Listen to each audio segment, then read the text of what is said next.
We've all fallen for it. Romanticized moments of the hero chasing his soulmate through the airport, buying a plane ticket and going through security just to ask her to stay. Or the mad dash through the church to stop him from marrying the wrong person. However, depending on your view of relationships and who it is you're chasing throughout the airport, a situation like that could be interpreted very differently. So the misunderstandings conversation, I want to go back to what we had said before the last segment. Was Billy Counterman's lawyer incorrect in saying what he said? What do you guys think? I don't think he was incorrect. I think there's a bigger picture at play that, yes, there's ways that we can prove somebody's intent, or at least, like we were discussing off camera, did she ever tell him to stop? And if he fully knew that she was not comfortable with it, why did he continue? At that point, are we really saying that he didn't know? Pushing it and consistently pursuing. Okay, but you've seen, movies that say... You've seen socially awkward people who don't take social cues, right? And then there's also like mental health and spectrum and like a million other conditions, right? So... Now, okay, but you do see movies that romanticize the chase and the man chasing the female through the airport, or usually you see those. Usually it's a case, though, of two things. Number one, it's... there's been reciprocation before that moment. They know each other. There's some sort of pre-existing relationship. And then lastly, like, no one gets called a stalker if they look like Brad Pitt. Yeah. That's just facts. Yeah. Well, maybe. So from a female's perspective, do you guys consider pursuit attractive in some way? Depends. Yeah, like if I had a relationship with somebody and we had a falling out and then they pursue you, sure, why not? But if it's somebody that I was like, I think this is where we make people confused in general, like where we actually, even though we're contradictory that way, like that is confusing to men too, right? Like, when am I supposed to respect your boundary and when am I not supposed to respect your boundary? Like, what do you want? Yeah, and I think that's where maybe, men get the wrong idea sometimes. Do you find more often than not it's just men getting the wrong idea, or do you find that it's potentially just they're consistently trying to pursue because they think you want that? Yeah, no, I think they know what they want and then they will just simply not take no for an answer and then continue to push that boundary.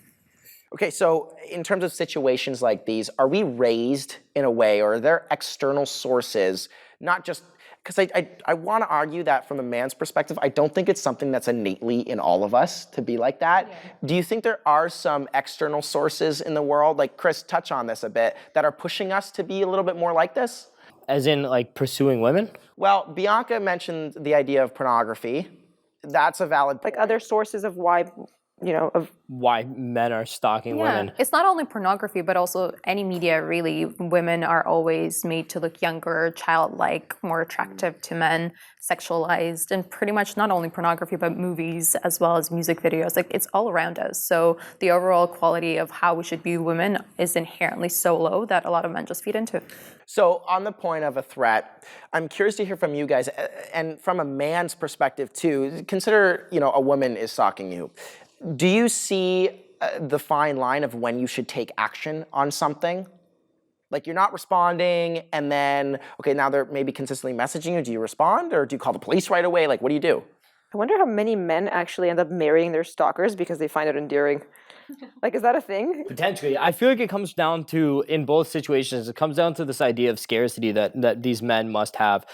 Because for you to exhaust that much energy pursuing somebody, it comes down to a scarcity mindset or some sort of story you're telling yourself about who this person is or who they must be for you if you're exhausting that much energy in pursuit of one woman. We just talked about kind of the abundance that dating apps and things like that have brought into the fold. So if you have this mindset, then you're looking through the world at like a different lens. Interesting take. Now, from the side of letting men down easy, I think that's something that a lot of women are really nice about. You said something about people pleasing, and when you're younger, there's a difference in how you set boundaries when you're in your 30s versus when you're 18, 19, right? We're raised to be good girls and to not be rude and not to be a certain way. So do you think women should be harsher? Absolutely. Well, depending on the situation. I don't want to say absolutely. It's also a biological need to keep ourselves safe, right? So we're not going to run headfirst into a confrontation by,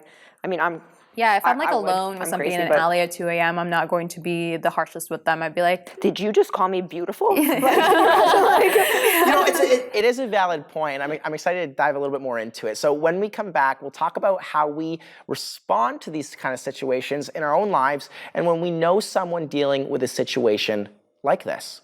Let's take a look at what the panel has to say about it.